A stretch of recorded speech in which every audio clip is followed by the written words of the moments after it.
ಮಾಜಿ ಗೃಹ ಸಚಿವರಾದಂತಹ ಆರಗ ಜ್ಞಾನೇಂದ್ರ ಅವರ ಮಾತುಗಳಾಗಿತ್ತು. ಎಸ್, ನಂದನ್ ಅವರಿದ್ದಾರೆ, ಕಾಂಗ್ರೆಸ್ನ ವಕ್ತಾರರು. ಮಾತನಾಡ್ತೀನಿ. ನಂದನ್, ನೀವು ಆರಗ ಜ್ಞಾನೇಂದ್ರ ಅವರ ಮಾತುಗಳನ್ನ ಕೂಡ ಕೇಳಿಸ್ಕೊಂಡ್ರಿ ಅಂತ ಅಂದ್ಕೊಳ್ತೀನಿ. ಗೃಹ ಸಚಿವರ ಆಮೇಲೆ ಮಾಜಿ ಗೃಹ ಸಚಿವರ ಮಾತುಗಳನ್ನು ಕೇಳಿಸ್ಕೊಂಡ್ರಿ ಅಂತ ಹೇಳ್ತೀನಿ. Yes, please go head.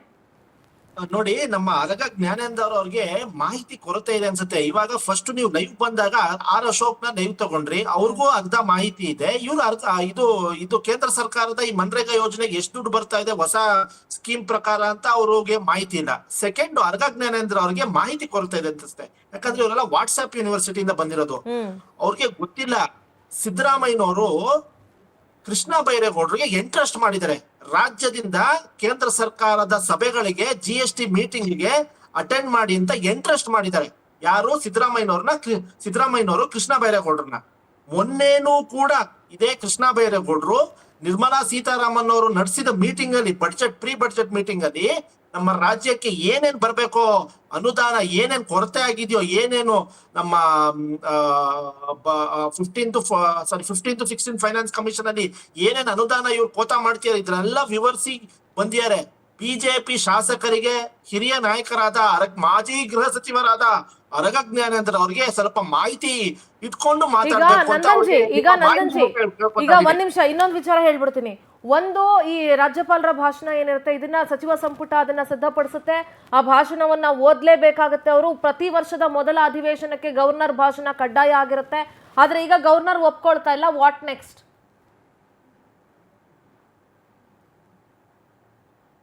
ಇನ್ನೊಂದ್ಸರಿ ರಿಪೀಟ್ ಮಾಡಿ ಸಿಂಧೂರ್ ಅವರೇ, ವಾಯ್ಸ್ ಗ್ಲಿಚ್ ಆಯ್ತು.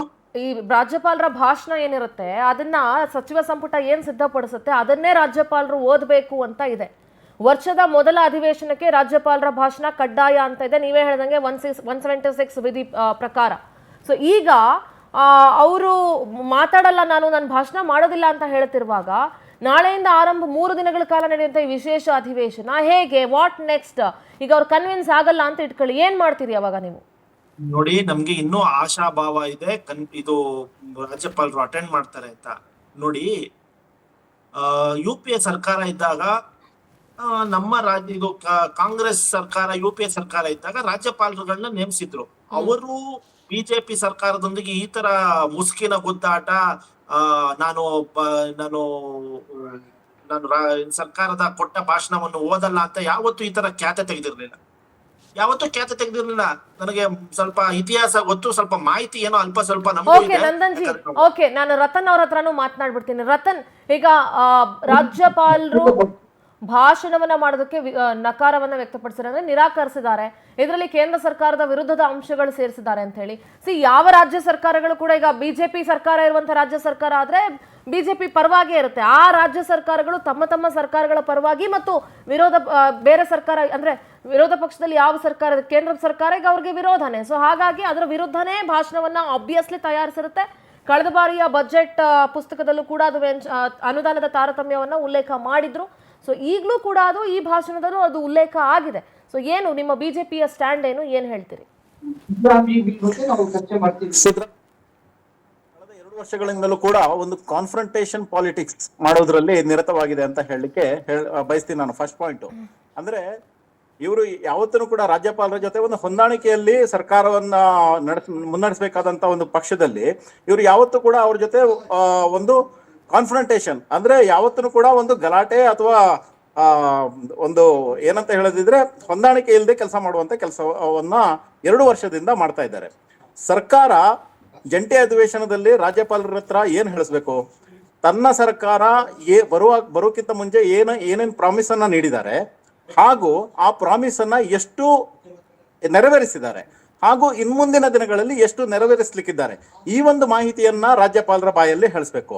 ಅದು ಬಿಟ್ಟು ಇವರು ಒಂದು ಪೊಲಿಟಿಕಲ್ ಕಾನ್ಸ್ಪಿರಿಸಿಯಲ್ಲಿ ನಿರತರಾಗಿದ್ದಾರೆ. ಏನಂತ ಹೇಳಿದ್ರೆ, ಕೇಂದ್ರ ಸರ್ಕಾರ ತಂದಿರುವಂತ VBG ರಾಮ್ಜಿ ಹಾಗೂ ಕೇಂದ್ರ ಸರ್ಕಾರದ ವಿರುದ್ಧ ರಾಜ್ಯಪಾಲರ ಬಾಯಲ್ಲಿ ಕೇಂದ್ರ ಸರ್ಕಾರದ ವಿರುದ್ಧ ಕೆಟ್ಟದಾಗಿ ಹೇಳುವಂತ ಒಂದು ಕಾನ್ಸ್ಪಿರಸಿ ಷಡ್ಯಂತ್ರವನ್ನ ಇಟ್ಕೊಂಡಿದ್ರಿಂದಾಗಿ ರಾಜ್ಯಪಾಲರು ಸಾಂವಿಧಾನಿಕ ಒಂದು ನಡೆಯನ್ನ ಪ್ರದರ್ಶನ ಮಾಡಿದ್ದಾರೆ. ಏನಂತ ಹೇಳಿದ್ರೆ, ನೋಡಿ, ಕೆಲವೊಂದು ವಿಷಯ ನೀವು ಕೊಟ್ಟಿರುವಂತಹ ಒಂದು ಭಾಷಣದಲ್ಲಿ 3-4 ಪಾಯಿಂಟ್ಗಳು ಅದು ನಾನು ಹೇಳ್ತಕ್ಕದ್ದಲ್ಲ.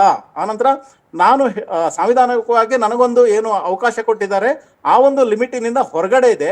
ಆದ್ರಿಂದಾಗಿ ಈ ಒಂದು ಪಾಯಿಂಟ್ಗಳನ್ನ ತೆಗೆದಿಡಿ, ಆನಂತರ ಬನ್ನಿ, ನಾನು ಆನಂತರ ಮಾತಾಡ್ತೀನಿ ಅಂತ ಹೇಳಿದ್ದಾರೆ. ಅದು ಕರೆಕ್ಟ್ ಆಗಿದೆ. ಹಾಗೂ ಭಾರತೀಯ ಜನತಾ ಪಾರ್ಟಿ ಕೂಡ ಅದನ್ನ ಏನಂತ ಹೇಳಿದ್ರೆ ನಾವು ಸ್ವಾಗತವನ್ನು ಮಾಡ್ತೇವೆ. ನೋಡಿ, ಸರ್ಕಾರ ಇವರು ಸಿದ್ದರಾಮಯ್ಯನವರು ರಾಜ್ಯಪಾಲರನ್ನ ವಿಶ್ವಾಸಕ್ಕೆ ತೆಗೆದುಕೊಂಡು ಕೆಲಸ ಮಾಡಬೇಕು ಯಾವತ್ತೂ ಕೂಡ. ಅದು ಬಿಟ್ಟು ಇವ್ರು ಏನ್ ಮಾಡ್ತಿದ್ದಾರೆ ಅಂತ ಹೇಳಿದ್ರೆ, ರಾಜ್ಯಪಾಲರಿಗೆ ಹೋಗಿ ಕನ್ವಿನ್ಸ್ ಮಾಡಿ ಈ ತರದ ಒಂದು ಭಾಷಣ ಇದೆ ಅಂತ ಹೇಳಿ ಇವ್ರು ಕೊಟ್ಟು ಮಾತಾಡೋ ಬದಲು ರಾಜ್ಯಪಾಲರ ವಿರುದ್ಧ ಕಾನ್ಫ್ರಂಟೇಷನ್ ಅನ್ನು ಮಾಡುವಕ್ಕೆ ಹೊರಟಿದ್ದಾರೆ. ಇದು ಮೋಸ್ಟ್ಲಿ ಇವರು DMK ಸರ್ಕಾರ ಏನಿದೆ, ತಮಿಳುನಾಡು ಇದೆಯಲ್ಲ, ಅವರಿಂದ ಪ್ರೇರಿತವಾಗಿರ್ಬೇಕು. ಹಾಗೂ ಕೇರಳ ಸರ್ಕಾರ ಏನಿದೆ, ಕೇರಳ ಸರ್ಕಾರ ಕಮ್ಯುನಿಸ್ಟ್ ಸರ್ಕಾರ, ಅವರಿಂದ ಪ್ರೇರಿತರಾಗಿರ್ಬೇಕು. ಆದ್ರಿಂದಾಗಿ ಇವರು ಮಾಡ್ತಿರುವಂತ ಕರ್ನಾಟಕ ಸರ್ಕಾರ ಯಾವತ್ತೂ ಕೂಡ ರಾಜ್ಯದ ಅಭಿವೃದ್ಧಿಗೆ ಚಿಂತನೆ ಮಾಡಬೇಕು. ಆದರೆ ಅವರಿಗೆ ಅದರ ಒಂದು ಎಳ್ಳಷ್ಟು ತಲೆಯಲ್ಲಿಲ್ಲ. ಇವರು ರಾಜ್ಯಪಾಲರನ್ನ ಪೊಲಿಟಿಕಲ್ ಇದಕ್ಕೋಸ್ಕರ, ಮೋಟಿವ್ಗೋಸ್ಕರ ಬಳಸ್ಕೊಳ್ತಾರೆ ಇರುವುದರಿಂದ ರಾಜ್ಯಪಾಲರು ಎಲ್ಲೋ ಒಂದು ಕಡೆ ಇದನ್ನ ನಿರಾಕರಿಸಿದ್ದಾರೆ. ಹಾಗೂ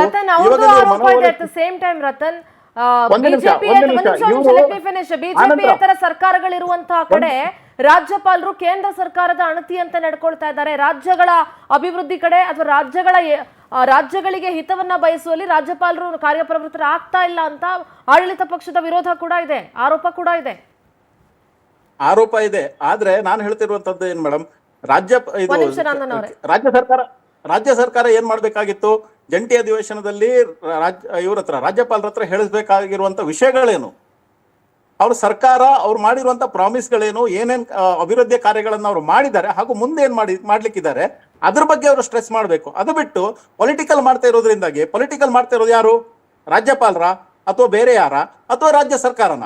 ಆದ್ರಿಂದಾಗಿ ನಾನು ಹೇಳ್ತಿರುವಂತದ್ದು, ರಾಜ್ಯ ಸರ್ಕಾರ ಕಾನ್ಫ್ರಂಟೇಷನ್ ಪಾಲಿಟಿಕ್ಸ್ ಇಳಿದಿದೆ. ಅವ್ರು ಮೊದಲು ಅದನ್ನ ಬಿಟ್ಟು ಅವರು ರಾಜ್ಯಪಾಲರ ಭಾಷಣದಲ್ಲಿ ಸಂವಿಧಾನಾತ್ಮಕವಾಗಿ ಯಾವುದನ್ನ ಹೇಳಿಸ್ಬೇಕು ಅದನ್ನ ಹೇಳಿಸುವುದಲ್ಲೇ ಅವರು ನಿರತರಾದ್ರೆ ಈ ಒಂದು ಕಾನ್ಫ್ರಂಟೇಷನ್ ಯಾವುದಕ್ಕೂ ಬರ್ತಾ ಇರಲಿಲ್ಲ. ಆದ್ರೆ ಎಲ್ಲೋ ಒಂದ್ ಕಡೆ ಇವರು ಮೊದಲೇ ಈ ಒಂದು ಕರೆದಿರುವಂತ ಅಧಿವೇಶನ ಕರೆಯೋದಕ್ಕಿಂತ ಮುಂಚೆನೆ ಕೂಡ ಅವರು ತಲೆಯಲ್ಲಿ ಇಟ್ಕೊಂಡು ಕೇಂದ್ರ ಸರ್ಕಾರಕ್ಕೆ ಕೆಟ್ಟ ಹೆಸರು ತರಬೇಕು, ಕಪ್ಪು ಚುಕ್ಕೆ ತರಬೇಕು ಅನ್ನುವಂಥದ್ದನ್ನು ತಲೆಯಲ್ಲಿ ಇಟ್ಕೊಂಡೇ ಅವರು ಈ ಒಂದು ಕೆಲಸ